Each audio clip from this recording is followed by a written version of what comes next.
মাহমুদুল্লাহ রিয়াদের batting form নিয়ে কাটাছেঁড়া হচ্ছিল বেশ।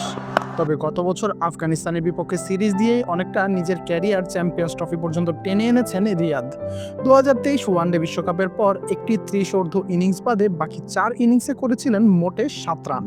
কিন্তু এরপরেই দেখা যায় অন্য এক রিয়াদকে। আফগানিস্তানের বিপক্ষে শেষ ওয়ানডে থেকে ওয়েস্ট ইন্ডিজের বিপক্ষে সিরিজ রিয়াদের ব্যাটিং গড়টা 147। কিন্তু এমন অবিশ্বাস্য ফর্মে থাকা রিয়াদ নিজের সম্ভাব্য শেষ আইসিসি ইভেন্টের প্রথম ম্যাচেই কিনা ছিটকে গেলেন ইনজুরির কারণে। সংযুক্ত আরব আমিরাতে আফগানিস্তানের বিপক্ষে দ্বিতীয় ওয়ানডে ম্যাচে টানা 4 ইনিংসে সিঙ্গেল ডিজিটে আউট হয়েছিলেন রিয়াদ। অমন বাজে ফর্ম থাকলে হয়তো পরের সিরিজেই দল থেকে বাদ পড়তে হতো, ইতি ঘটত আন্তর্জাতিক ক্যারিয়ারেরও। তবে তৃতীয় ওয়ানডেতে 98 বলে 98 রানের দারুণ এক ইনিংসে ফর্মে ফেরার ইঙ্গিত দেন। এরপর ওয়েস্ট ইন্ডিজ সিরিজের 3 ম্যাচে রান পান রিয়াদ। 50, 62 ও 84 রানের ইনিংস খেলেন, যার মধ্যে দুটোতেই ছিলেন অপরাজিত। তাই গড়টাও দাঁড়ায় অবিশ্বাস্য 147-এ।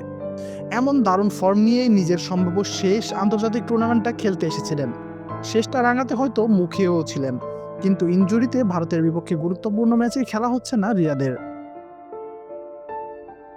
আইসিসি ইভেন্টের ট্র্যাক রেকর্ডটা আরেকটু আফসোস বাড়াচ্ছে তার একাদশে না থাকায়। 2015 বিশ্বকাপের দেশে ইতিহাসের প্রথম বিশ্বমঞ্চে সেঞ্চুরি করেন রিয়াদ। সেবার করেছিলেন মোট 2 সেঞ্চুরি। এরপর 2017 সালে আইসিসি চ্যাম্পিয়ন্স ট্রফিতে কার্ডিফে সেই মহাকাব্যিক সেঞ্চুরিতে দলকে তোলেন সেমিফাইনালে। আর 2023 বিশ্বকাপেও দক্ষিণ আফ্রিকার বিপক্ষে তুলে নেন সেঞ্চুরি। ওয়ানডে ক্যারিয়ারে রিয়াদের 4 সেঞ্চুরির সবকটি এসেছে আইসিসি ইভেন্টে। এমন ট্র্যাক রেকর্ড আর দারুণ ফর্মে থাকা রিয়াদকে ভারতের বিপক্ষে ভীষণ দরকার ছিল। বিশেষ করে বাংলাদেশের টপ অর্ডারের এই বেহাল দশায় মিডল অর্ডারে কিছুটা হলেও শক্তি খর্ব হয়েছে দারুণ ফর্মে থাকা এক ব্যাটার না থাকায়। আশিকুর রহমান শান্ত, ডি স্পোর্টস।